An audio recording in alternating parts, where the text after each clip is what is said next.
1, 2, 3, 4, 5, 6. Okay, hello, internet world. Damn, you know what? I just fucking moved my table because I was trying to not have the glare on the TV. See, I wanted it to be all fucking cute and look, this is what happens when you try to be fucking, oh my god. This is what happens when you try to be cute and do fun things, okay? I'm at my parents' house, so don't think all this fanciness is mine. Okay, I'm at my parents' house because everybody is away on vacation / moving. So I'm here in the house. So if you see any creepy apparitions and ghosts in the house behind me, you know, that's what's going on. Anyways, I was trying to be fun, and I thought it would be fun if I sit here and then in the background over there you see the TV and you would be like, oh, there's a movie going on in the background and shit like that, and it's muted so it won't interrupt me. I wouldn't want to have to say anything about it. I just wanted it to be there. But no, we can't have nice things apparently. So anyways, and then I tried to turn the table away from the TV because it was glaring too much, like that. You see that? And then I went up to the TV and see if I could turn the brightness down, but you can't. And then I turned the table this way, and there's a light on over there. Actually, let me see if I can just turn the light off. Here, I'll do my model walk. Okay, is that better? Oh my god, the TV's just brighter now, but let me see if I can move the table. Okay, that's good. Anyways, let's continue with this Mspnomeruwef. I feel like it's already more than half over, but, you know, whatever. Anyways, let me scoot back a little bit so you can actually see. You can't even see my barrette, my nice red barrette. Oh yeah, I'm going natural hair today. Did you notice? You probably noticed by this fucking thing right here. The little stick outs have to have their, look at that. That's like a spring. Anyways, yeah, let's get this started. Okay, I really wish I had written on both sides of this paper. It seems wasteful, but c'est la vie. Okay, Bagel catching his breath. A ghost, a ghost. Essie, you were just dreaming. There's no ghosts here. Quiet down, go back to sleep. He keeps petting Bagel until finally he stops crying and goes quiet. I should be petting the dog. Where's the, I should have had him in the background. Do you see him? Look at how his like back, his back legs are like rised up on the blanket. He's like a slope. Like, woo. Oh. Daddy. Hey boy. Anyways. Here, let me scoot over so you can watch him in the background, since he's obviously better looking than me. Where was I? Essie sighs like he's glad that's over. He yawns and he's just about to go back to sleep when suddenly, from the other side of the room, a mug falls down on the top of the dresser and breaks on the floor. Ugh, don't you hate that when it happens? Oh, this one time? You know, we've lost mugs in weird ways and broken things in weird ways. Okay, here's a few stories. So one time I had a jar of pasta sauce. I love spaghetti and pasta in general. It's my favorite food because I'm so fucking Italian. But anyways, I was like, it's kind of fun when you have a movie on and the window is closed and because it's like nighttime outside. So it's like, you know, I can see the reflection of the movie on the window. Anyway, where was I? Yeah, I had a jar of pasta sauce, Classico, my favorite, and like I was just carrying it to the counter so I could set it down so I could open it. You know, when you first open it, it's kind of hard to open, but I don't need no fan to open it for me because I'm strong and motherfucking. So me and my family, we have this trick where if a jar is like hard to open, we put like a rubber band around it, like helps you grip. So I was taking it to the counter to do that, and then like literally the jar just like tapped the edge of the counter and the whole entire bottom like cleanly broke off the jar and the sauce went everywhere and I had to clean up sauce and glass. That was ass, but luckily nobody got hurt or anything. But I didn't have any sauce, and that was weird. That was just a weird thing. And then one time my mom was using this mug for tea that she used like 1,000 times before for tea. And she was like pouring in the hot water and the glass just like cracked randomly up the side. And then the tea started going everywhere. And then one time I was washing a glass in the sink and it was all soapy and shit or whatever. Maybe it wasn't soapy, but you know, it's wet and slippery. And I dropped it in the sink. I dropped it maybe like 3 centimeters, from 3 centimeters up. And it fell, and it didn't just break like in a couple pieces or 2 pieces or something. It broke in like 1,000 shards. Like it was shattered into like glass chip, like glass shreds. You know, tiny little pieces of glass. Like what you see on the ground after somebody's car has been broken into, you know? It was just, what the fuck is that? So anyways, where was I? I feel like I'm extra hyper because nobody's here and I can put on a fucking show. I should create an OnlyFans. Yeah, right. Only if I get a sex change, then I'll make an OnlyFans with my new fake dick. Where was I? Okay, a mug falls down off the top of the dresser and breaks on the floor. Essie and Bagel both jump and sit right up at attention. Essie, authoritatively, who's there? Bagel, scared, it's the ghost. I don't know why I'm giving him a high voice. Well, I guess it's a stereotype. Essie, to him, stop talking like that. To the room. Come out, this isn't funny.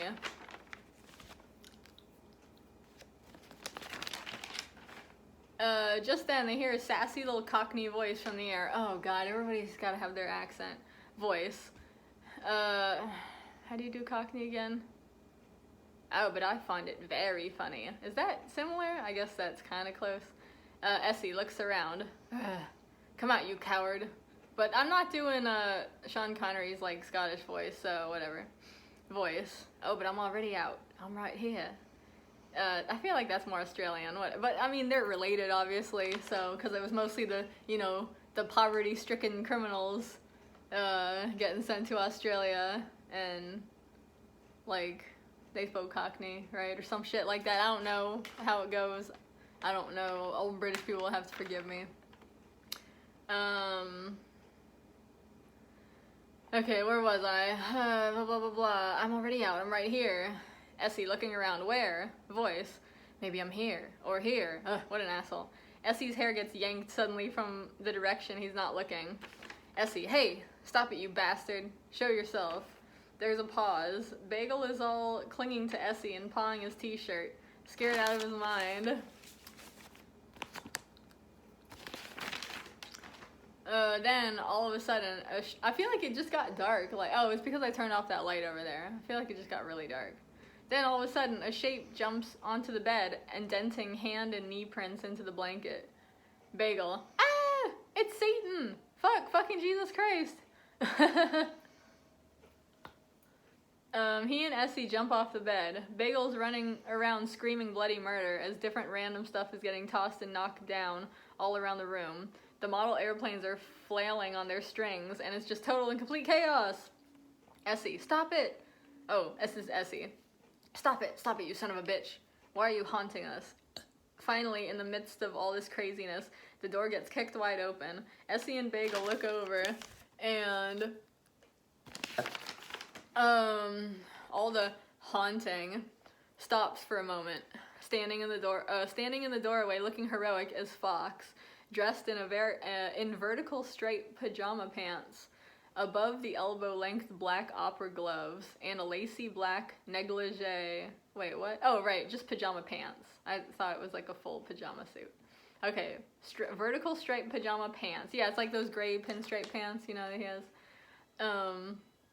Oh yeah, above the elbow, black length opera gloves, and a lacy black negligee on top. I love teddies. When I was a teenager and thrifting was really like popular to do, my friends would be like, do you want to go thrifting? And this is back in the days when like, which is funny to say, it was only like 15 years ago, but still, inflation, man, and shit like that. Anyways, when I was a teenager, you could still actually go to the mall or the thrift store and get a good haul for like 20 bucks. So, not like today when 20 bucks will buy like one, maybe two things.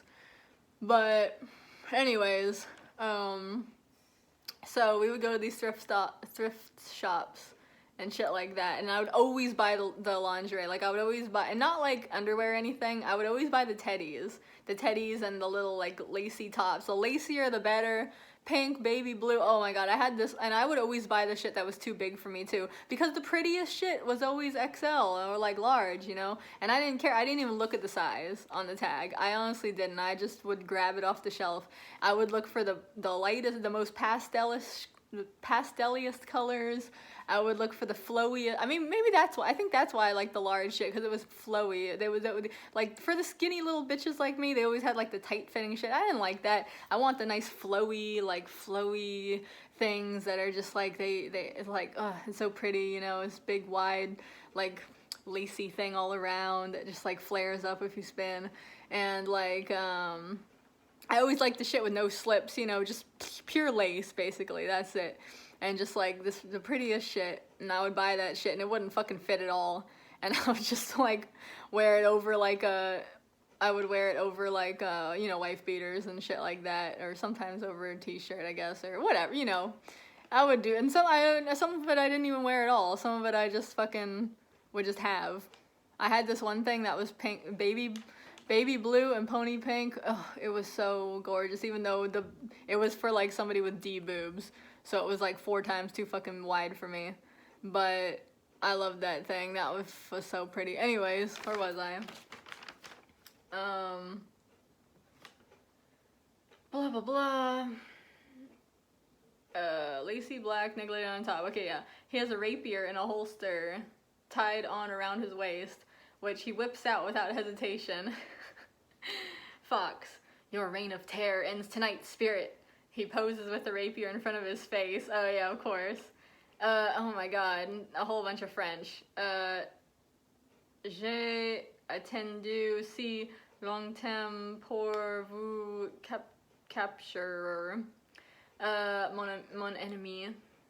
Et maintenant ma chance est élevée. Okay, only because this thing has so many cognates. I know I got this from Google Translate. I don't know if Google Translate is fucking me and making me have cognates to just make it all the more butchered, or if French would really have all these cognates. But just because so much of it is like English, I think what he says is like, I've waited a long time to catch you, my enemy, and now my chance is here. Some shit like that. I don't know. Anyways, he dashes into the room, chasing after the spirit, as Essie and Bagel just press themselves to the walls to stay out of his way and watch him in stunned confusion. Fox runs all over the room, slashing and stabbing with his sword. Like, I need some lotion for my hands so I don't lick them. An absolute madman as shit falls down and falls off the walls all around in a poltergeist fashion. Oh my god, his roommate's gonna be so mad when they get back. I'd just be like, I come home, all my shit has been like slashed with a sword, and I'm just like, what's going on here? The door flings and bangs open, and they can hear footsteps running down the hall. Fox goes chasing after him, and Essie and Bagel run to the door just to peer out and keep watching, since it's a spectacle that can't be missed. The spirit grabs a fencing sword off the wall that's mounted for display and matches. Oh, that's from fucking Metalocalypse, one of my favorite shows. That show is so good. And there's this one part where like there's a new manager who's trying to like take over or something, and then in the end there's like this coat of arms or something on the wall with 2 swords like crossing. And they each grab one and they start fighting. Yeah. Okay, where was I? I need to turn on the light. It's getting too dark. Okay, that's better. Where was I? The one thing that's good about not having writing on the other side, even though it wastes paper, is I can see through it, so I can look like this. Where was I? Okay, matches blades with Fox. Fox looks surprised for a moment, but he's quick to go with the flow. The two start dueling up and down the hallway, forward and back, like it's a Shakespearean play. From upstairs then, Gina opens the door of the room. She was staying in and wanders out. Okay. Gina yawns. What the hell is going on? What's all that noise? She leans over the upstairs banister and looks down, seeing all the crazy fighting. Gina, holy shit, man. Of course. She dashes right over to a couple doors over and bangs on the door. Gina, Nada, open up, I need you. No answer. The sounds of sword fighting and panning and grunting can be heard from downstairs. Gina, Nada! Finally, the door opens. A big-ass wave of weed smoke pours over her, making her cough.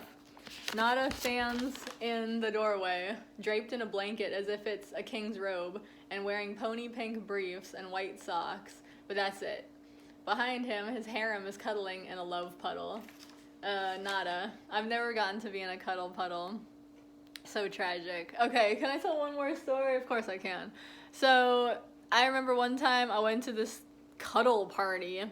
Okay, if you don't know, in San Francisco, there's this place called Wicked Grounds, which is all like S&M and kink and just furry and any type of alternative shit can be found there. So, and they have little themes and shit, at least they did before Corona. So, they have like themes, they're different nights and stuff. Oh my god, I think that's a giant spider. That's cool though, it's on the other side of the glass, but it looks fat as fuck. Where was I? Yeah, so this one night they had this thing and it was like cuddle party or some shit, and I was like, okay, cool. And then I went there and it was a fucking workshop. And workshops can be okay, I guess. It's kind of like intellectualism if you know, I'm not against intellectual pursuits. I did go to college, I went to a 4-year university for 2 years before dropping out, and I enjoyed it. So, you know, I'm not against the intellectual and academic pursuits, but it wasn't what I was expecting. I thought it was just gonna be some shit where you go in, everybody's like taking rips off their vape, and they're just in a bunch of like, you know, it's really warm, they turn the heater way up, and there's like beanbags everywhere and soft rugs, and they're just like, come join us. But no, it wasn't like that. It was some fucking lame ass shit that was just like, everybody line up and stare your partner in the eyes for 30 seconds. And now we're all gonna hold hands, and then we're gonna like turn like a wheel, like a galaxy, so that we all wrap around each other. And that's supposed to be, don't you feel the dopamine rushing? Oh wow, this is so emotionally satisfying. Wow. Yeah, okay. Anyways. Where was I? Okay. Cuddling in a love puddle. A real one. Nada. Can I help you? Bats his thick eyelashes daydreamingly. Gina coughs. Yeah, I need a bunch of extra pairs of hands. Come on. She grabs Nada by the hand and pulls him out of the doorway, pulling him down the hall. He beckons to his harem, and they all come running after him. Nada, what is it? Gina, I'll show you. In my car.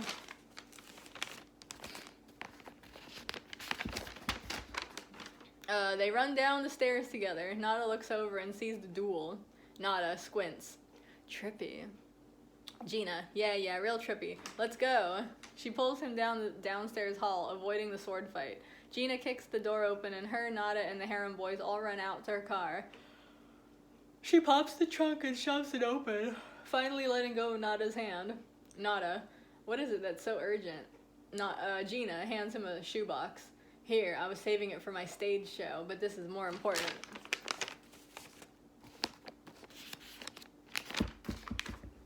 She hands a couple more shoeboxes to the harem boys and takes one herself. Then she slams the trunk and leads them all back running into the house. She runs into the kitchen and yanks open the cabinets, looking all over the place, while the harem boys just look at her and look at each other like, huh? Gina, you guys, find me a big-ass bucket. Cut back to the fight in the hallway. Essie and Bagel are just staring in confusion. Then suddenly there is the sound of another door opening, and it's Vicky. His eyes get big as he sees what's going on. Vicky, Fox, what in goodness name? Okay, it's gotta be almost 20 minutes, right? Fox turns his head to look at Vicky. Fox, stay out of this. The spirit, quote unquote, takes advantage of his distraction and gets a swipe in on Fox, slitting the side of his face with the tip of the fencing sword. Fox backs up a few steps, putting his hand to his face. The spirit, quote unquote, moves in on him, but suddenly they all hear Gina's voice from the banister above. Okay, that's 20 minutes.